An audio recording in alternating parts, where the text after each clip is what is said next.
Hola, bueno, esta conversación o esta charla o este compartir que quiero hacer con ustedes es como a manera de, digámoslo, cierre o de, bueno, conclusiones o como de agrupar una reflexión general después del proceso, de este recorrido que se hizo sobre la historia y las teorías del actor. Y quiero iniciarlo con un concepto o con un aspecto que se ha llamado o se ha denominado la dramaturgia del actor. En ese sentido, ¿qué se podría entender por inicialmente dramaturgia? Porque el teatro no es un género literario. Y esta afirmación, que hace algunos años, o ya bastantes años, se dio como resultado en un seminario en la ciudad de Caracas, eh, y que generó una polémica y de una u otra manera esa polémica llegó a ser hasta escandalosa y que hoy por hoy es un punto de partida en los estudios de la semiótica teatral. Entonces, dentro de este orden de cosas, se dice que el teatro no es ni más ni menos que el momento efímero en el cual se produce una relación entre actores y espectadores. En otros términos, el teatro es el espectáculo que organiza diferentes lenguajes sonoros y visuales, uno de los cuales es el lenguaje verbal. Todo el mundo sabe que ese momento es irrepetible, que no hay dos funciones iguales en la medida en que el público influye decisivamente en cada ocasión, aunque la estructura básica del espectáculo dé la impresión de permanecer intacta o inamovible. Lo que comúnmente solemos llamar una obra o una pieza teatral hace de manera natural o de manera naturalmente que es parte de la literatura. Hasta podemos hablar de un género dramático, de un género dialogado, o como se le quiera llamar, siempre y cuando no lo confundamos con el espectáculo como tal. Ya el famoso comediante italiano Angelo Beolco, llamado Rusante, en el siglo XVI, estableció esta diferencia con mucho entusiasmo y decía él como con estas palabras: os juro por Hércules y Apolo que mis comedias fueron dichas de manera muy distinta a como aparecen ahora impresas, por la sencilla razón de que muchas cosas que se ven bien en el papel se ven mal en la escena. Según Gaspar de Porres, editor, Lope de Vega nunca las hizo, las comedias, para imprimirlas. Y el mismo Lope de Vega advierte que él las compuso para ser habladas en escena y no ser leídas en los aposentos. Literalmente dicho por él. Vamos a mirar un concepto que se denomina el genotexto. El genotexto. La inventora del término es Julia Kristeva, que es una conocida semióloga francesa. Por tal término, ella entiende algo que se denomina la matriz, configurada por una gran variedad de textos, literarios o no literarios, donde se gesta o se cocina o se crea un texto literario. Pues bien, el genotexto de un texto escrito para el teatro, como lo anotan muy bien Anne Uberfeld, es la práctica teatral. En cierto sentido, la representación, en la más amplia acepción de la palabra y del término, es anterior al texto. El escritor de teatro, cuando no está metido en la producción teatral, no escribe en todo caso sin la perspectiva inmediata del objeto teatro, es decir, la forma de la escena, el estilo de los actores, su dicción, el tipo de vestuario, el tipo de historia que cuenta, el teatro que él conoce. Una reedición contemporánea de las traducciones de Shakespeare en francés hizo notar a los estudiosos que las versiones conocidas pasan por encima de ciertas connotaciones impuestas a estos textos por el espacio concreto del teatro isabelino. El escritor de teatro parte de la práctica teatral para desarrollarla o para transformarla, como Valle Inclán o como Bertolt Brecht, para citar dos casos modernos. En resumen, la práctica teatral engendra textos y a su vez desarrollan y transforman esa práctica teatral. Ahora, miremos otras dos nociones que son la de interpretación e improvisación. La idea que ha prevalecido en el teatro occidental es aquella extrañísima, si la miramos bien, según la cual el espectáculo es la puesta en escena de un texto. Como se puede ver, es una idea que parece derivar no de la concreta vida teatral, sino de la ideología jurídica o religiosa que concibe el texto como algo inamovible en su forma, en la letra e interpretable en la sustancia y en su espíritu. Es posible que tal ideología jurídica o religiosa tenga que ver con el origen de esa extensísima idea. Parece, sin embargo, que la división del trabajo que precede y sigue a la revolución industrial, aquella que ordenó las relaciones de producción como entre los que conciben y los que ejecutan, ejerció una decisiva influencia. De todos modos, como lo anota Ferdinando Taviani en algo que escribe sobre el tema, las razones para la implantación de la dichosa idea constituyen una historia confusa e incluso ignorada, pero la idea misma no puede ser considerada como un dogma teatral, y el uso que de ella se hace no es el único posible ni el más en uso. Contra esta idea de que el montaje es una traducción o interpretación del texto, se pronuncia con gran claridad Anna Ubersfeld. Y veamos cómo desde un simple punto de vista teórico, el enunciado en un texto de teatro, si bien tiene significación, no tiene todavía sentido. Eso es muy importante, es muy significativo. Adquiere sentido en cuanto deviene como discurso, cuando vemos cómo se produce, por quién se produce y para quién es producido, en qué lugar y en qué circunstancias.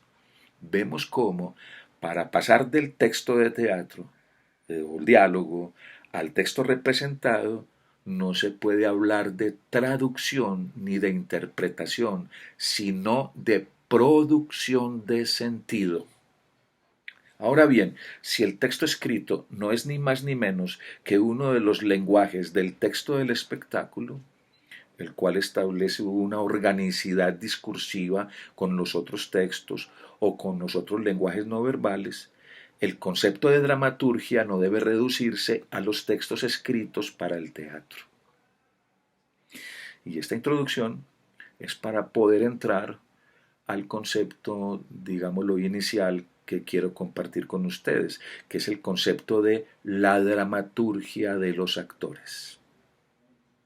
La creación colectiva no es un invento moderno, ni mucho menos, como quieren algunos, una moda pasajera del teatro colombiano o latinoamericano. Con metodologías diferentes ha existido desde que hay teatro. Uno de los movimientos teatrales en los cuales la creación colectiva logró un verdadero apogeo fue el de la comedia del arte. Estamos hablando de siglos XVI y siglo XVII, llamada también teatro al improviso. La comedia fue una verdadera revolución teatral, o sea, la comedia del arte, y se constituyó en el genotexto de los grandes textos del barroco en España, del teatro isabelino y especialmente del teatro de Molière. Fue por excelencia un teatro de actores y estableció una nueva relación con un nuevo público, partiendo de los personajes tipo Arlequín, el Capitán, Pantalón, Colombina, Pierrot, etc. Los actores escogían un argumento. Los argumentos de la narrativa de aquella época en Italia abundaban en truculentas intrigas amorosas. Y a partir del argumento elaboraban un canovaccio, algo como lo que hoy en lenguaje cinematográfico conocemos como guión. Este guión no era una simple organización en acciones de las intrigas del cuento. Por el contrario, el guión o canovaccio era la conversión de la materia significante narrativa en materia significante teatral. Y aunque no se lo plantearan en esos términos, los cómicos italianos eran muy conscientes de la diferencia existente entre estas dos materias o estas dos sustancias. El guión o canovaccio se valía del argumento para mostrar lo que era propio del teatro en el concepto de ellos, es decir, la satisfacción tan inmediata como fuera posible por cualquier medio de los impulsos amorosos y eróticos, y el espíritu vivaz, la agudeza, la falta de escrúpulos de los criados, incluso la superioridad de los criados sobre los amos. Las acciones que ordena el guión, que se llamaba el canovaccio, no eran para ellos un problema literario, sino un problema visual. Los sentimientos tienen aquí, en la comedia del arte, una traducción visual. Los sentimientos se vuelven algo visual, algo para mostrar lo mismo que los motivos de la intriga, de tal modo que la intriga solo proporciona la ocasión para el juego de la expresión teatral. Y el profesionalismo del actor consistía en que sabía secundar a aquellos que lo acompañaban en el escenario y sabía, en otros términos, acoplarse tan perfectamente sus palabras con sus acciones y ambas con las palabras y las acciones de sus compañeros, que lograban introducirse intempestivamente en la línea de acción del otro, haciendo lo que el otro le solicitaba, con tanta precisión que todo el mundo creía que se trataba de algo preparado. Entonces, si tenemos en cuenta que réplicas y movimientos eran improvisados, comprendemos toda la complejidad y riqueza del oficio. Por otro lado, no tenemos tiempo desgraciadamente para extendernos sobre este momento estelar de la creación colectiva, pero es preciso subrayar que esta dramaturgia de los actores es la base, es la matriz de todo el teatro moderno de Occidente. Esta participación dramatúrgica de los actores se mantiene hasta fines del siglo XVII, como lo prueban documentos del teatro isabelino, del teatro barroco español y del teatro de Molière. Vendrán después, en sus órdenes, la tiranía del texto, la tiranía del director, las cuales irán reduciendo cada vez más y más el espacio dramatúrgico de los actores. No se trata tampoco de regresar a la comedia del arte, puesto que regresar es imposible, sino que manteniendo el rol del texto literario y el rol del director, así como el escenógrafo, el vestuarista, etc., reconquistar para el discurso del montaje el espacio perdido de la dramaturgia del actor. Es muy común, ¿no? Se suele reducir la creación colectiva al proceso de la elaboración de un texto por los actores y oponerla en oposición al teatro de autor. La elaboración del texto por parte de los actores, que es una posibilidad eventual y en ocasiones positiva de creación colectiva, no define a la creación colectiva como tal en absoluto. Es más, la escritura del texto, que es una tarea profundamente relacionada con la práctica literaria, no es precisamente función del actor. Su participación dramatúrgica es en la escritura del discurso del espectáculo durante el proceso del montaje. Puede darse, y ha habido casos extraordinarios, en que hay un actor-autor, pero es preciso evitar a este respecto cualquier confusión. Dentro del proceso de producción dramatúrgica hay dos etapas y dos discursos. La etapa de escritura del texto verbal y la etapa de escritura del texto del espectáculo.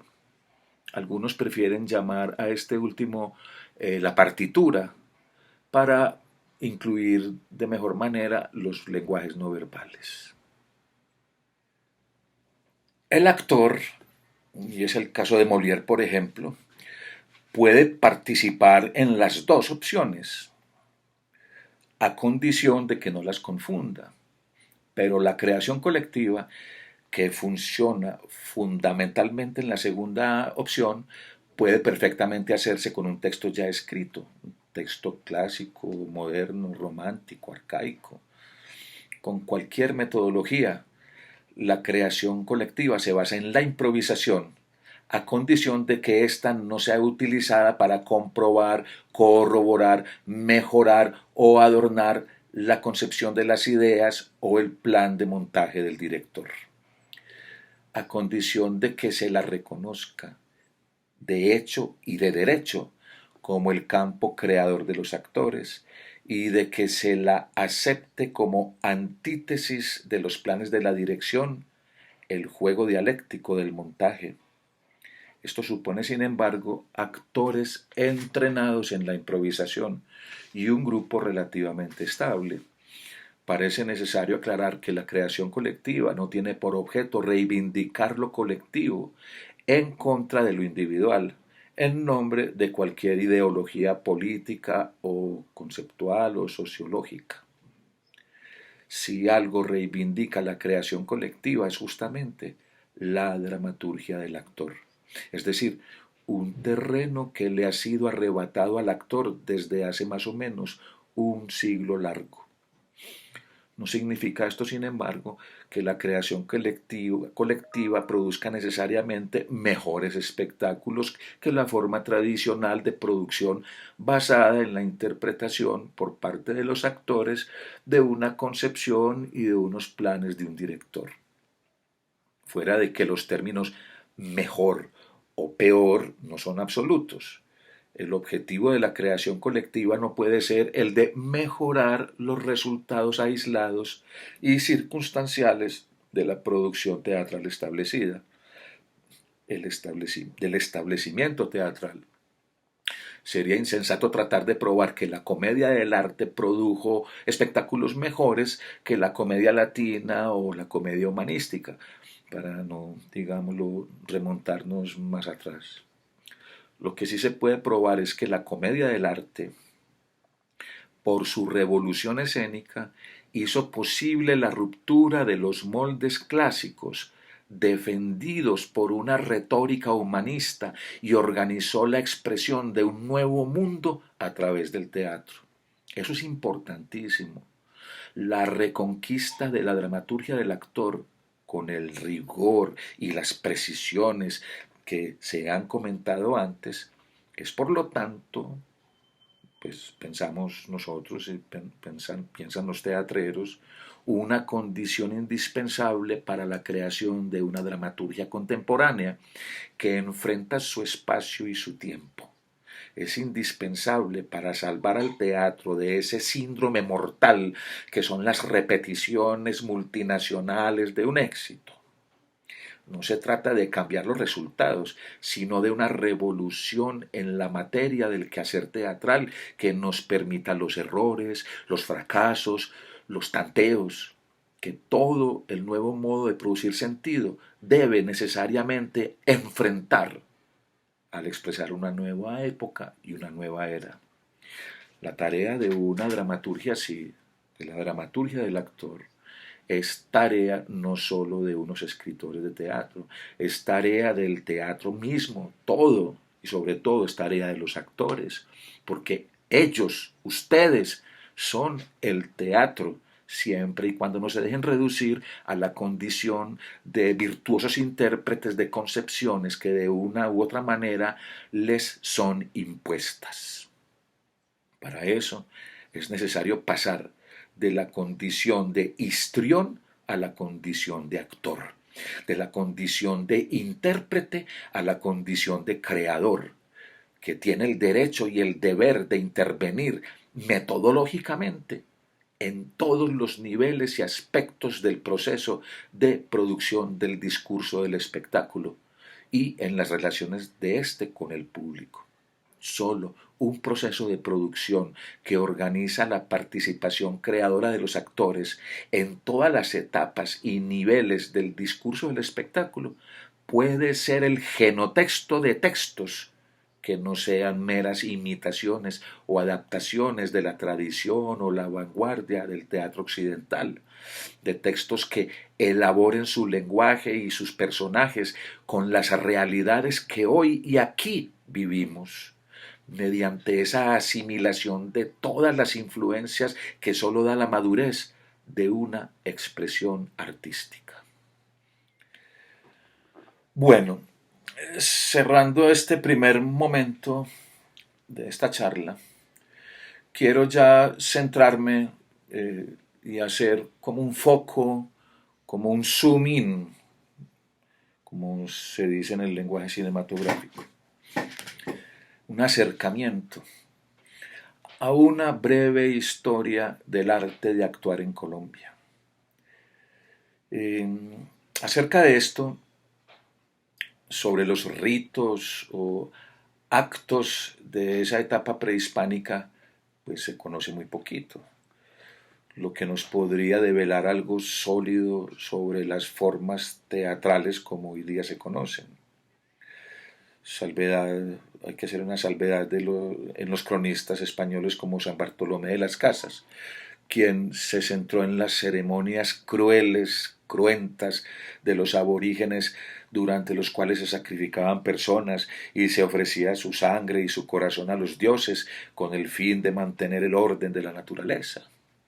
Sin embargo, de ninguna manera estas acciones se entendían como actos teatrales, en comparación con los inicios del teatro en la antigua Grecia, que surge a partir de los cantos de los sátiros ofrecidos en honor al dios Dionisios, donde tampoco se hacían sacrificios humanos.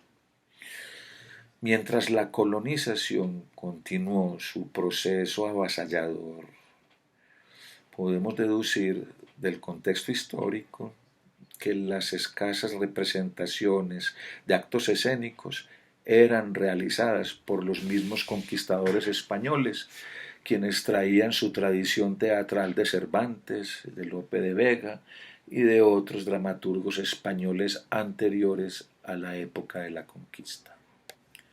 Pero entonces, haciendo un salto para el año de 1828, finalizando el siglo XIX,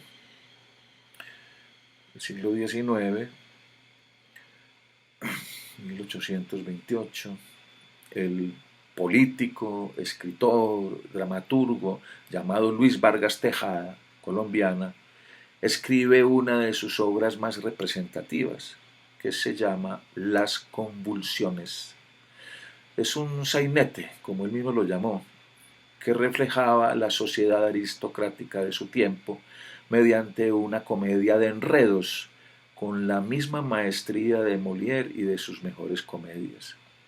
La forma actoral empleada en ese entonces era una forma que se llamaba forma afectada, una forma de actuar afectada, diríamos hoy como sobreactuada, manierista, exagerada, que consistía en exagerar las emociones para mostrarlas de una manera casi simbólica sin ser sentidas por el actor. Incluso los personajes femeninos eran realizados por hombres, práctica que surgió en Grecia y que aún se mantenía en esa época. Después, posteriormente, los dramaturgos como Rafael Álvarez Lozano, Rafael de Paula Torres y José Joaquín Rojas, entre otros, siguen los pasos de Luis Vargas Tejada, con las situaciones cómicas de enredos. Los temas se relacionaban con la vida colonial entre criollos, españoles y mestizos, la esclavitud y la vida aristocrática. Los temas. Al pasar los años, entre los criollos y los mestizos, se destacaron dramaturgos como Francisco Belaval, Mateo Fournier y José Caicedo Rojas, quienes, influenciados por las inquietudes artísticas de Europa, escriben con un toque más romántico. A pesar de los nuevos géneros teatrales como el melodrama, que había surgido en Francia, se mantienen las formas actorales de mostrar, de expresar los sentimientos con afectación y con exageración. Ahora, realizando un salto en el tiempo durante este breve recorrido por el arte de actuar y su desarrollo del teatro colombiano, se podría afirmar que el trabajo del actor se ha venido desarrollando con mayor conciencia y técnica a partir del siglo XX.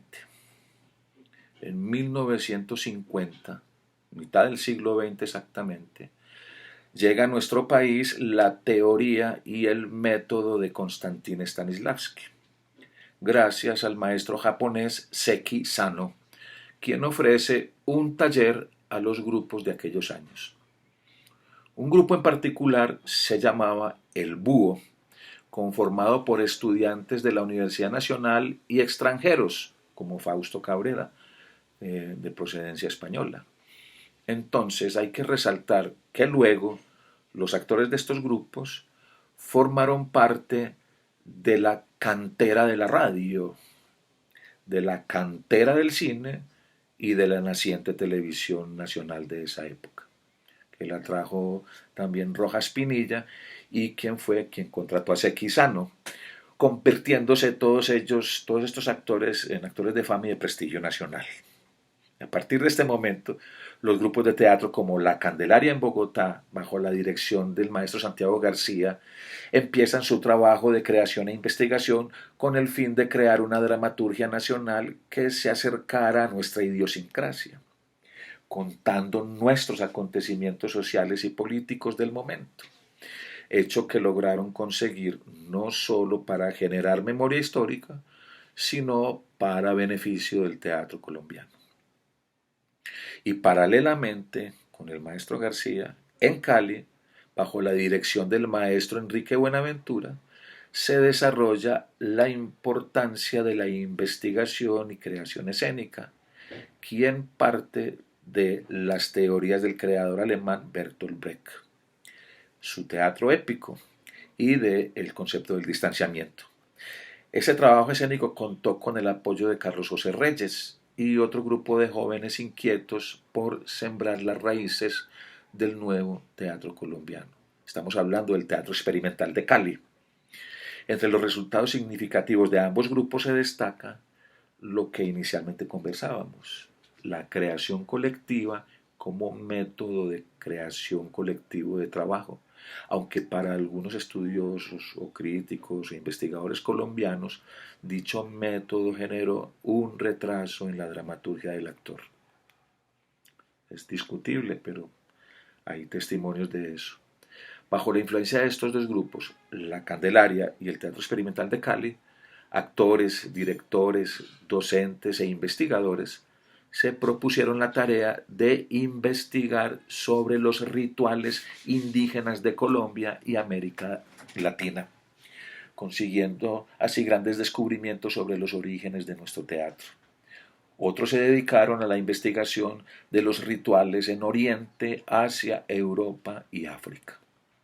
Y hoy en día sus grupos mantienen un trabajo creativo independiente, siempre tratando de generar una dramaturgia nacional, un acontecimiento teatral más cercano a nuestra cultura y nuestra vida social. El arte de actuar en Colombia se ha dado paulatinamente y se basa sobre todo en el método del realismo psicológico de Stanislavski. No solo en grupos de teatro independientes, sino también en las escuelas de formación y academias que posteriormente se convirtieron en las universidades, tales como la Francisco José de Caldas y su Facultad de Artes ASAP, Antonio Nariño, El Bosque, Universidad Central en asocio con el Teatro Libre, la Universidad Pedagógica, la Academia Artes Guerrero y en todo el país, con el fin de formar actores profesionales para el teatro, la radio y la televisión. Y obviamente, acá en Medellín se inició la Escuela Popular de Arte primero y también se abrió la Escuela de Teatro en la Universidad de Antioquia, que inicialmente era una escuela que formaba parte de la Facultad de Artes y que posteriormente y que hoy por hoy es el Departamento de Artes Escénicas de la Facultad de Artes, nuestra universidad. Entonces la idea era formar actores profesionales para el teatro, la radio y la televisión. Al pasar los años y otros en paralelo, emergen otros métodos de actuación que influyen fuertemente en los actores, formado tanto en sus grupos como en las academias, porque se formaban no solamente en grupos, sino también en academias, y son el teatro épico de Bertolt Brecht, la biomecánica de Meyerhold y la antropología teatral de Eugenio Barba. Esas tres líneas fueron las que se instalaron básicamente en los procesos formativos, tanto en grupos como en escuelas. Esa antropología teatral de Eugenio Barba, como todos sabemos, fue fundada a partir del método de Grotowski, quien elaboró un entrenamiento actoral desde el cuerpo y su exigencia llamado el teatro pobre. Y también hubo muchas influencias del teatro de la crueldad de Antonin Artaud.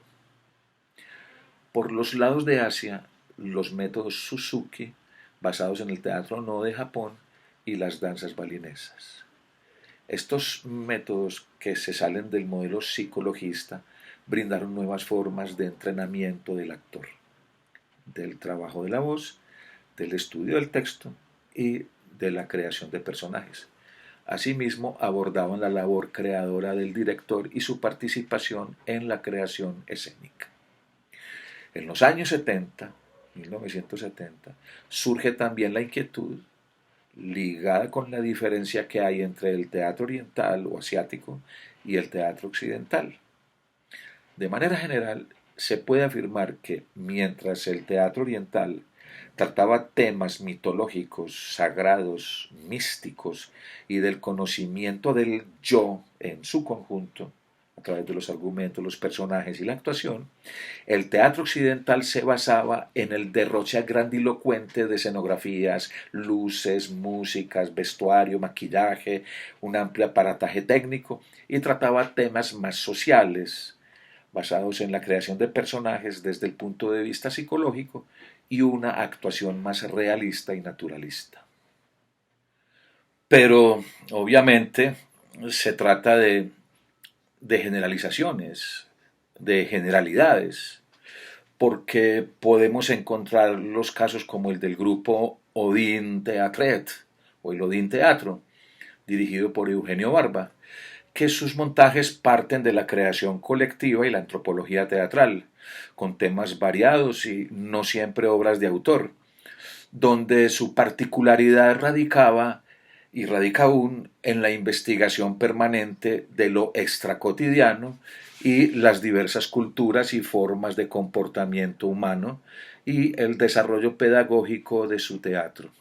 Por eso se llama teatro antropológico, pues tienen siempre la necesidad de hablar sobre el teatro y fundar escuela a partir de las obras mismas. Entonces, en conclusión, es muy probable que en la época prehispánica que antecede al genocidio de los aborígenes por parte de los españoles, se forjaran algunas formas representativas que desearan expresar agradecimientos sublimes a los dioses, pues estos actos son inherentes a toda vida social y desarrollo de un pueblo en sus expresiones culturales, cuya búsqueda ha marcado la construcción de un teatro propio en Colombia.